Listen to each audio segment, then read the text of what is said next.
आज हमारा भाई रणभूमि में जाकर के परास्त हो गया, वीर गति को प्राप्त हो गया। संसार में समस्त वस्तुएं आकर के एकत्रित हो जाती हैं। ये विश्व में धन मिल जाए, बहुत मिल जाए, महीपत की ठकुराई, ये राज मिले और कोष मिले, सेवक मिल जाए, बड़े सुखदाई, इष्ट मिले और मित्र मिले, मिल जाए सुंदर सी एक लुगाई, ये सभी वस्तु हैं महान सुलभ पर दुर्लभ एक सहोदर भाई। माँ जाया भाई एक बार बिछड़ने पर दोबारा प्राप्त नहीं होता।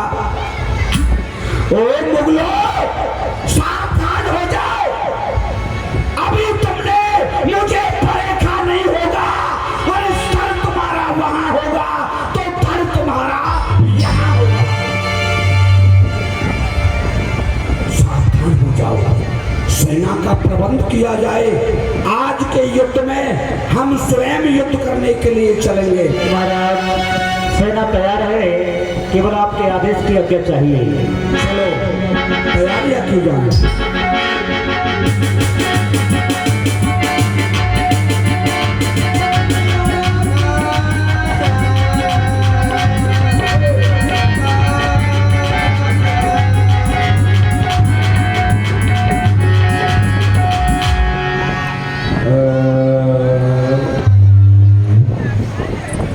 क्या हो रहा है? लगता है भाई का मरने का संदेश मिला है से ये भी गम के मारे रो रही है। बहन उदा, क्या बात है? रोना नहीं, क्या बात है? भाई साहब, अगर मैं ना रोऊं तो आप ही बताओ क्या करूं? क्यों? ये गंभीर समाचार है। गंभीर समाचार है। क्या है? जो हमारी भाभी मीरा आई है ना, उन्होंने मुझसे रण कहा है।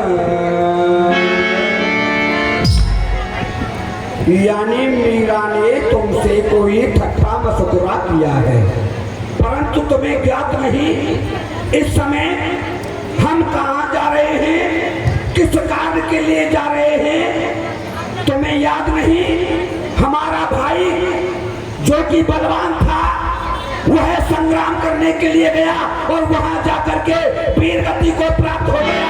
हम संग्राम के लिए जा रहे हैं और तुम एक विधवा भेष में हमारे सामने आकर के रोना। अरे विचार तो किया होता, मीरा तुम्हारी भाभी है, तुम उनकी ननद हो। अरे ननद भाभी में तो ठट्टा मसौकरी होता ही रहता है, ये कोई बात नहीं। अरे हमारा नाम सुना देती। अरे भाई साहब, ऐसा है, आप बाहर के युद्ध को बाद में देखना, पहले घर में जो संग्राम छिड़ा है ना, उसको शांत करिए। उसने हमारी नाक को कटवा रखा है और आप कह रहे हो कह दिया तो कोई बात नहीं। यानी हमारे बारे में भी कुछ कहा है? आपके बारे में इतनी बुराई कर रही थी, मुझसे तो कहा भी नहीं जा रहा। और बाबाजियों के साथ में हमारे महलों में नाच रही है, गा रही है, बाबाजियों का अखाड़ा बना दिया है, अखाड़ा। क्या कहा? हमारा भाई मारा गया? हाँ।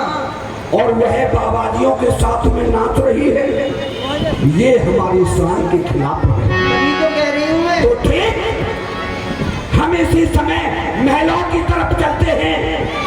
बाहर का युद्ध तो बाद में देखा जाएगा, पहले घर का ही युद्ध समाप्त। हाँ, यही तो मैं कह रही हूँ। चलो आओ हमारे साथ।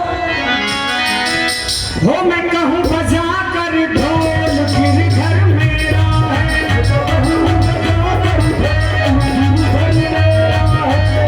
कहूँ बजा कर ढोल, फिर घर मेरा है, मेरा है।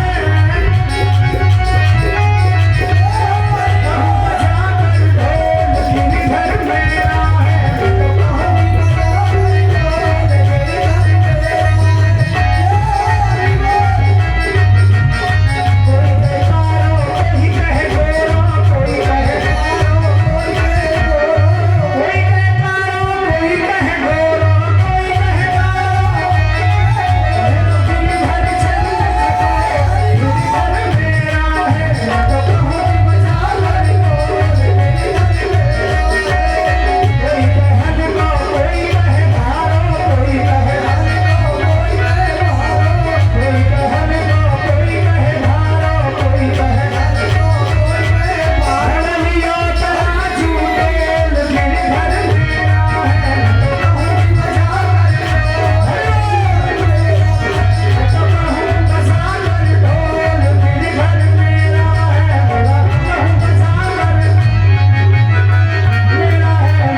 तो तुम्हारी प्रशंसा करनी चाहिए, हमें तो तुम्हारी बड़ाई करनी चाहिए।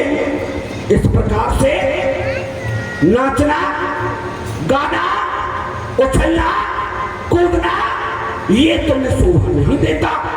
अरे विचार तो किया होता, हमारा भाई तुम्हारा पति जो कि संग्राम के लिए गया, वहां जाकर के वह समाप्त हो गया और तुम यहाँ इन बाबाजियों के साथ रंगरलियां मना रही हो। क्या तुमने कभी हमारे उस राणा खानदान में कभी ऐसा नहीं हुआ जैसा कि तुम हमें दिखा रही हो? ये सब करके हमें इस प्रकार से दिखा रही हो कि मैंने ऐसा अपने मायके में किया। क्या तुम्हारी मायके में तुम्हें ऐसा ही सिखाया? तुम्हें कोई अच्छा कार्य नहीं बताया? अरे विचार तो किया होता।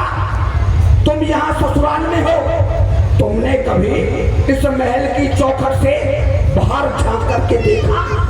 तुम्हारे संग की सखियां तुम्हारे नाम पर धूलें उछाल रही हैं, मारे शर्म के दबी जा रही हैं। मीरा, ये मीरा सोहराना कहीं सुन, मीरा बहुबा और साधु संगत छोड़ दे। ये सखियां सब इन साधुओं को साथ छोड़ दे, नहीं तो इसका परिणाम अच्छा नहीं। अच्छा, अरे राणा जी, ये आप क्या कह रहे हो कि मैं ये सब छोड़ दूं, अपने इन साधु संतों का साथ भी छोड़ दूं? अरे राणा जी सुनिए, राणा सो मीरा कहे, सुन राणा हमारी बात। साधु संतों माई बाप है, फिर ये सखियां क्यों समझा? मैं इसमें कौन सा बुरा कार्य कर रही हूँ जिससे कि मेरे सबकी सहेलियां मेरे ऊपर मेरे नाम पे कीचड़ उछाल रही है?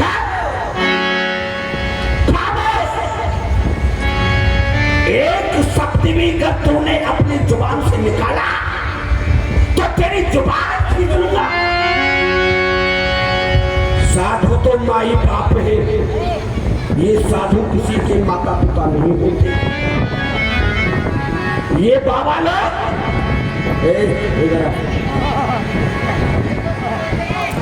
ये देखो कितना लंबा लंबा जटा बढ़ा रखा है लोगों ने।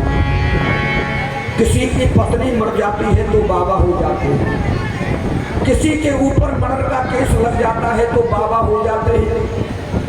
ये बाबा लोग ढोंगी पाखंडी होते हैं, अपना घर तो बर्बाद कर चुके लेकिन दूसरों का घर बर्बाद करने पर चल जाते हैं। ये बाबा लोग किसी का साथ नहीं देते, ये जटा बढ़ाकर तिलक लगाकर बाबा जी बन जाते हैं। दुनिया के भोले जीवों को ये उल्लू खूब बनाते, सुल्पा गांजा भांग छान कर। ये लोग नशेड़ी भी होते हैं, बहुत नशा करते हैं ये लोग।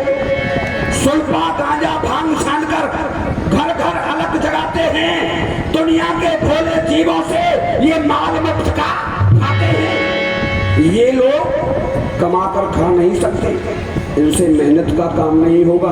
किसी से कहा जाए थोड़ा फावड़ा लेकर के और थोड़ा इसको खो दिए तो मना कर देंगे, सीताराम हमसे नहीं होगा। ये लोग कमा कर खा नहीं सकते, खाली बैठे खाने को और धर्म की आड़ में डकैत बने खाली करे खजाने को। घंटी जरा हिलाई, ये कार तो इनसे आता है। ये घंटी जरा हिलाई तो तिल की कली खिल गई और दीपक जरा दिखाया तो मानो मोक्ष मिल गई। ये ढोंग है ढोंगियों का, ये पाखंडी लोग, ये ढोंग है ढोंगियों का जो कैसा ढोंग मचाया है। खुद को पुजाने के वास्ते ये मंडप को सजाया है। इनका साथ छोड़ दे, ये जानती है मूड मुड़ाए भय सन्यासी मन की मिट गई आभा और मंगा हुआ आटा खाएंगे लोग कहेंगे बाबा। ये बाबा तो पाखंडी है, इनका साथ छोड़ दे, कुछ कहना है? अरे राणा जी सुनिए, ये जो आप संतों के बारे में बोल रहे हैं ना, हाँ। ये सरासर गलत है। कैसे? वो ऐसे कि ये जो संत है ना, ये संत ईश्वर के यही भगवान से मिलाते हैं। और सुनिए, ये सबके माता पिता होते हैं। अरे आप इन संतों की निंदा कर रहे हैं। अरे ये संत है ईश्वर के स्वरूप, दर्शन से मिलती मुक्ति है। भव सागर से तर जाता जो करता इनकी भक्ति है। जो जन सत्संग सदा करते वे वास अमर पद पाते हैं। इनके वचनों पर चलने वाले भव सागर से तर जाते हैं। अरे तर नहीं जाते, वो मर जाते हैं। जो इनके वचनों पर चलता है ना उसका कभी घर परिवार चल नहीं सकता। हमको ये कराना है, हमको वो कराना है, इतना पैसा दीजिए, वहां ये मूर्ति लगवाना है। सुनो, जो इनके वचनों पर चलता है वह दान और कष्ट उठाता है। और देखो हरिश्चंद्र को काशी में इनका ही कर्ज चुकाता है। बाबा ही तो था वो विश्वामित्र जो कि हरिश्चंद्र को जाकर के काशी में बेच दिया है। तुम कहती हो तर जाते हैं। अरे गंगा नहाने से कौन तरा? गंगा नहाने से कौन तरा? और मील तरीना जल में ही घर है। मील तो सदैव जल के अंदर रहती है।